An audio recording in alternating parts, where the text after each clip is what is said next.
这个做酥皮的办法可能和其他的方法都不一样，但它真的特别省事儿。总体来说，搅和搅和就完成了。我们先要知道一些小小的概念。首先，中式酥皮由水油皮和油酥组成，水油皮用到了水油和面粉，油酥只用到了油和面粉。这团被压瘪了的酥皮数来数去只有3层，为了更多的层次，我们要从它一头卷起来，这样我们一下子就多了好多层出来。这是第一次卷起来，层次还不够，所以其实还要卷起第2次。但是因为结构太复杂，已经超出了我的图像运算范围，我们就假装它已经卷了2次，然后我们把它按瘪，填入馅料，再把馅料包起来。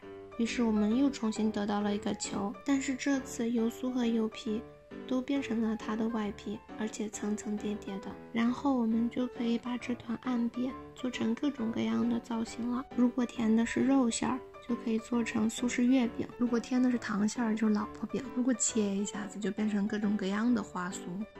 我们能够看到整个过程经历了很多次的压平和卷起，即使是被压瘪了，水油皮的义务和责任就是时刻将油酥呵护在体内。咱们中式酥皮的水油皮得保证有足够的延展性，如果它的强度不够，它就会破掉，里面的油酥就会漏出来，然后它们就全都粘在一起，就没有那么多层了。所以水油皮一定得揉到位，最好是能揉出手套膜。手套膜的英文名是 window pane， 就是透明的玻璃窗，指的是咱们的面团能够被延展的薄而透明，咱们把手放在下边都能看得见手。等一下我拉给你看。但是你和面如果没有机器的话，整个过程就好麻烦，而且好粘手。下面我会把传统用手和面的方法放在右边，左边是我用来和面的方法。左右两边用到的原料是一样的，但是我这边把猪油给化掉了，但记得要把它放冷，不然就把面烫死了。把原材料全都混合好之后，就可以拿个刮刀在那搅了。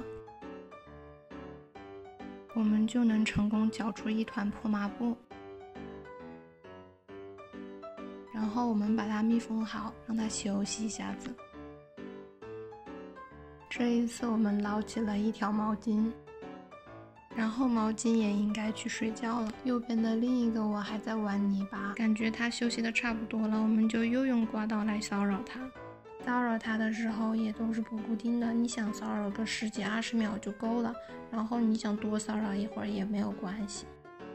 这次睡完觉起来，连皮肤都变得细腻了。其实每次睡觉的时间都是不固定的，你想让它多睡一下就多睡一下，想让它少睡一下就少睡一下。你要是能一次性让它睡个10几20个小时，睡个饱，骚扰的次数都可以减少。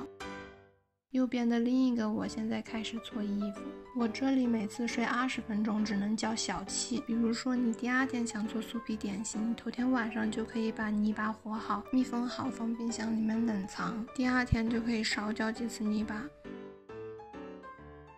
我们就这样搅啊搅，搅啊搅，搅出手套膜来了。但是这个方法一定要时间够，一定要睡饱了它才能皮肤变好，不然的话你就跟右边的我一样，你就搓泥巴也可以。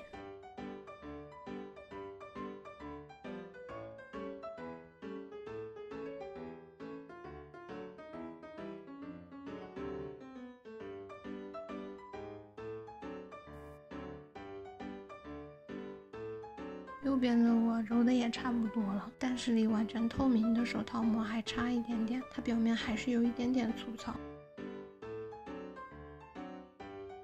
传统的做法最后也是要睡20分钟的。现在水油皮做好了，一般我就是趁着他们睡觉的时间来做油酥。油酥其实比水油皮好做很多，传统做法用的还是固态的猪油。我现在要把我的五姑娘深入电饭煲内打了，但是她一点也不开心，因为她没得到一只手套。做点心的原因是因为想玩橡皮泥，而不是玩烂泥巴。我们看看有没有更好的方法，这样我们就可以不用做橡皮泥，直接玩橡皮泥了。我们直接倒化了的猪油，然后让它冷藏，稍微定型就可以拿出来玩了，就跟做蜡烛一样，但是不要冷藏太久了，把它冻成牛屎巴了。于是我们2种橡皮泥都做好了，我们把它平均分成6份，每一个都搓圆。水油皮也是要分成6份，然后把它也搞圆，然后把水油皮拍平，包上油酥。包的时候就用虎口往上慢慢的推，和包汤圆一样，看着它一点点缩小，最后捏紧收口。每包好一头都得密封好，防止它皮肤干裂。我捡了一头牛奶盒，因为它里头敷了膜，不粘，还可以重复利用，少扯一张保鲜膜，咱就省了1个亿。水油皮刚吃饱馅儿，还有点撑，我们让它休息20分钟，先玩会儿黑色橡皮泥。这是我上次做的枣泥馅儿，搓成6颗30克的大力丸。现在看看酥皮睡得怎么样了。干活了。把酥皮拍平，擀的时候得从中间向两头擀，不然它就破给你看。我为什么拿出了身份证？因为这玩意儿全球都是一个 size， 而且人手一张，比尺子还好找。这样困扰了全球人民很久的问题，中式酥皮第一次擀卷到底得擀多长？得到了答案。我喜欢把它翻个面，这样接口就被卷里头了。光鲜亮丽的外表永远是给人看的。卷好的酥皮得休息20分钟。现在我要严肃地讲解为什么每次酥皮都要休息20分钟。我们每一次延展酥皮，它的耐力都达到了极限，它需要喘口气儿恢复体力。如果你无视它的身体状况，它就被拉破露馅了，也就是混酥。只有得到足够的休息，它才能精神抖擞地被挨揍。我们现在开始准备第2次擀卷它了，也是从中间向两头擀。现在困扰了全世界人民很久的第2个问题的答案是，大概3张身份证一样长。2次擀卷的长度参考，出来的酥皮层次会比较适中。第2次卷起后，我们的酥皮又要休息20分钟了。你可真矫情！松弛好的面团，我们将两边折上来，然后压扁，包上枣泥馅儿，和之前的包法一样。然后压扁，最激动人心的时刻到了。